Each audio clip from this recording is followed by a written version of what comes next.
Ik begon met essays te schrijven over Friese literatuur, met name over poëzie.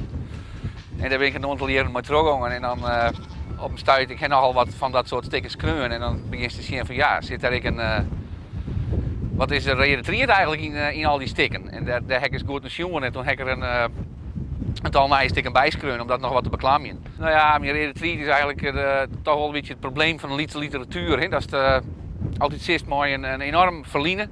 Een soort traditie in de literatuur, maar een soort, nou ja, toch vaak dezelfde motieven en thema's. Hè? Plattelonden, boerenleven, dat soort zaken.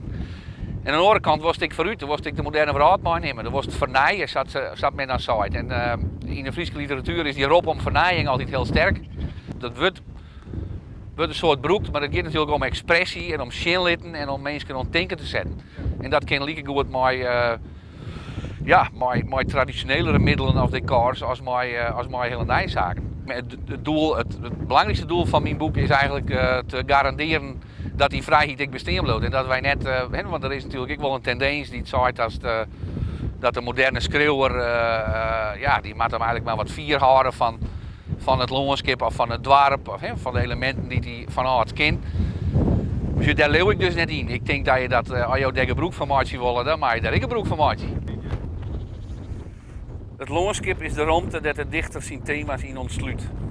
Dat er in sissen kan wat er te sissen had over filosofie, religie, de mensen, de wereld. Dat we kiezen als in legenden, binnen wat dat onbelangrijk net is, als Frank O'Hara's in Manhattan of Czeslaw Milosz in Sitterni. Die als het onzin west hebben zoeken om van O'Hara te vragen om in Yellowstone Park zijn jacht op te steken. Die als het onzin west hebben zoeken om van Milosz te vragen om zijn jonkheid in Shanghai te situeren.